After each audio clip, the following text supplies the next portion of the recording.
So, I wanted to talk about Budweiser real quick.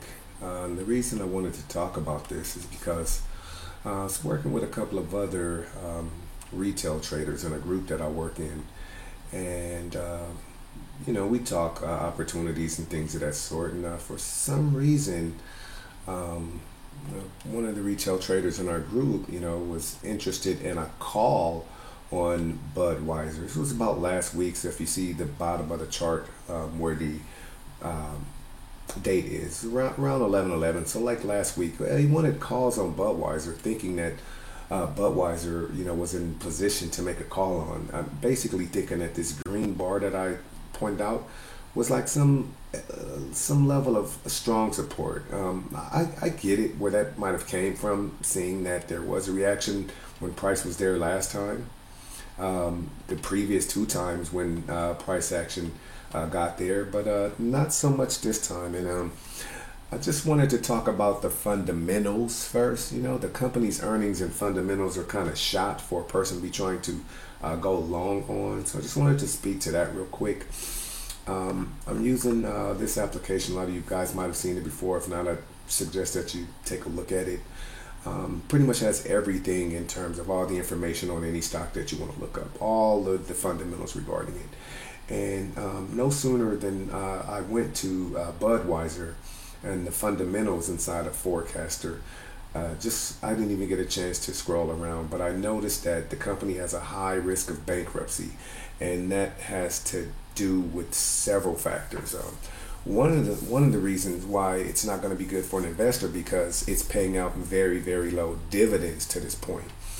And as you also see, this company is weak. It is issuing more shares and is depleting its investors' returns, and that again comes back down to um, the company's um, dividends. So just looking at some of the other things like the overbought, oversold stats, oversold, but it's not even oversold yet to the degree that it's probably going to get. Look at this. In terms of this is basically another. It's got some RSI in it, like this does, but right here, just looking at that degree of speed and decrease in value, pretty bad with no signs of recovering. So I don't see why anyone should be interested in going long. I mean, 5 year history minus 28% on sales, pushing 30%. Dividends paying out far less than the stock price. And that's indicated by this yellow line here. So if you just look at this month, 14%, 6 months, 15%, this year, 12.7%. 4 out of the last 5 years negative sales, beginning in 2020, which was a COVID year and everybody did well, but 2020, 2021, 2022 had a bounce back in, I'm sorry, 2019, 2020, 2021, bounce back in 22, and a pretty devastating 23 and 24. So this year, minus 12.5%. So companies just not doing too well fundamentally. And of course, like I said, the sales is just really bad. But anyway, back to the chart and technically looking at opportunities to go long. There's a couple of things that happen during why retail traders. That's who this is really for. Retail traders have been probably trying to make several calls on Bud along the last month, and all of them, of course, unsuccessfully because there just hasn't been an opportunity. And real quick, I wanted to talk about actually what was happening while they were trying to go long. Not only the company's fundamentals are shot, but you also had, remember, this is the Harmonic Trading Club, so you're always going to get an example of a harmonic opportunity, some sort of, in some shape, form, or fashion. You're going to see the harmonic start coming out because that's what we do here. So here you have basically advanced bat pattern, a bearish advanced bat pattern. And boy, that thing was powerful, powerful, powerful. So what the traders really should have been doing is back October 1st, they should have just been shorting Bud. I'm not lying to you. That's actually what happened. If they would have, if they knew advanced pattern recognition and maybe even paid for an indicator, and they would have saw this, they would have said, hell no, I'm not going low. But you can see them, continually trying to get long on Bud, including up into this portion here. This is like last week, including this last week here, and it's just simply not going to happen, I will say, at least yet. Because it's the buyers have to really have a reason to come in, and there's a couple of things. I'm looking at the day chart, and it did reach a point of being oversold, and that's what kind of brought some buyers in to try to see if they could save this thing. I don't think it's going to happen, and I'll tell you why. Okay, so like I said, the first reason that I said I believe the retail traders are losing is because they're not aware of Budweiser's very weak fundamentals, and I tried to display that. The fundamentals are basic. The earnings and fundamentals are shot. Earnings, fundamentals, and their return on investment, their dividends to their investors are shot. Number two, like I said, they were attempting to go long in a very powerful bearish reversal opportunity where they should have been short Budweiser and made a killing, really. I mean, they really could have taken that down from 67 all the way to 55. Pretty good trade there short. Now, again, I want to talk about when, if at all possible, the long opportunities might appear. They're not there yet, I can tell you that. A couple of reasons why. Not oversold yet. We're looking at the weekly chart this time. Not oversold yet. RSI oversold. The OS is right now, it's basically 26. It's 25.93. It needs to be below 20 to be considered oversold. It's not there yet. The other thing is it might get there because you can see this little MA that I do have mixed in with my RSI. This little MA to basically 7-day MA inside of here suggests that price is still going to continue falling. So you're getting close to being oversold on RSI, and then there's a little MA that's saying, hey, I'm coming over the top of it.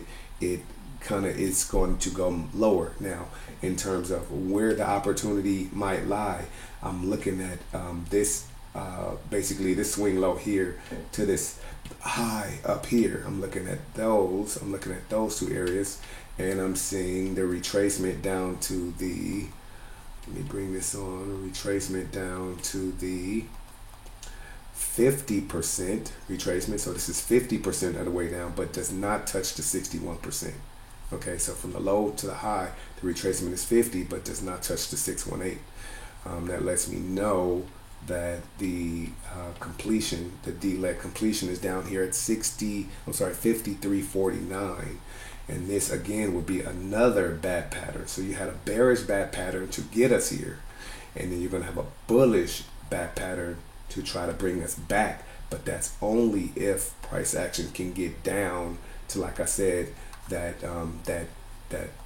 53.49 area, meaning a buyer should not even consider going long on Budweiser until basically 53.50, and price would have to be oversold at that point and showing bullish divergence. It would also have to be showing that it's pushing up. If you don't get any of those, then you don't even have a long opportunity.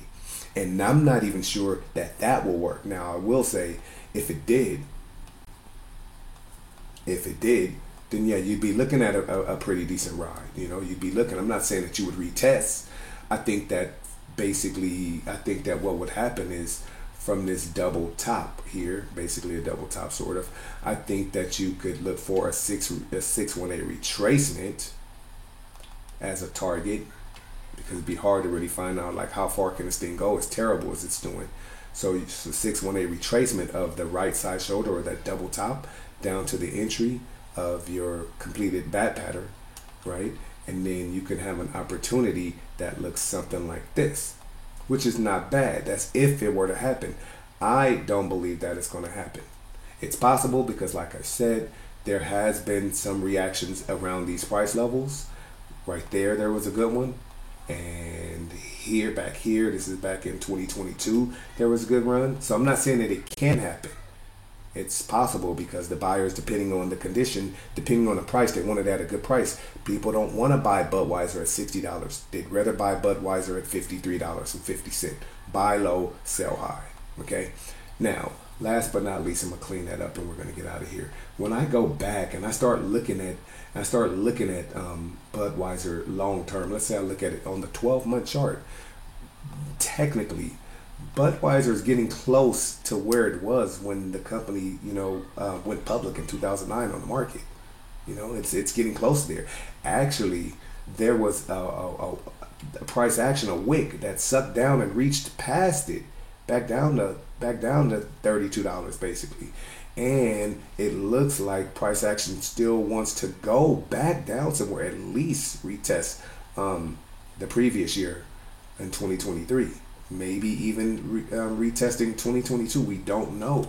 It's just all bad, technically and fundamentally. Like you're basically looking at a company that since 2016 has just been on a free fall since 2016. You did have a decent year here, just 2018, but it still closed way below 2018. This is 2019 where there was a price action was up, but price sucked down and closed way lower than it was before, and then that ride continues. So there's nothing that's telling me that this ride is not going to continue. So you would have to be careful. I know I jumped way out on the 12-month chart, but you would have to be careful when considering almost any bullish opportunity, going long, or any calls for options on Budweiser. Like I said, the only saving grace for a trader, and this might be the last one in my opinion, in my technical opinion, the only opportunity for making money going long on Bud, the only opportunity is, like I said, that's right here, is that going long at 40, 53, 50, something like that. That's it. Nothing else to it. So if you are a retail trader and you happen to see this video, someone's telling you to put a long call on Bud, you tell them to go somewhere. You tell them you'll come back and look at Bud when it's at 53.50. Then you can make your decision from there. But that's all I got on it. Hopefully you got some value from this video. If you like the information that I'm putting out, if you like technical analysis of this form, structure analysis, technical trading, harmonic patterns and things of that sort, subscribe to the channel, share the video, spread the information. I do nothing but provide ideas and education around here. I do not provide trading signals. You saw the disclaimer at the beginning when it comes to the things that you do in the financial market. Always consult a professional of your choice. But that's all I got on this one. Got another one I'm going to do for you guys on another popular instrument, and you're going to like that as well. So stay tuned. You guys take care, and I'll see you on the next video.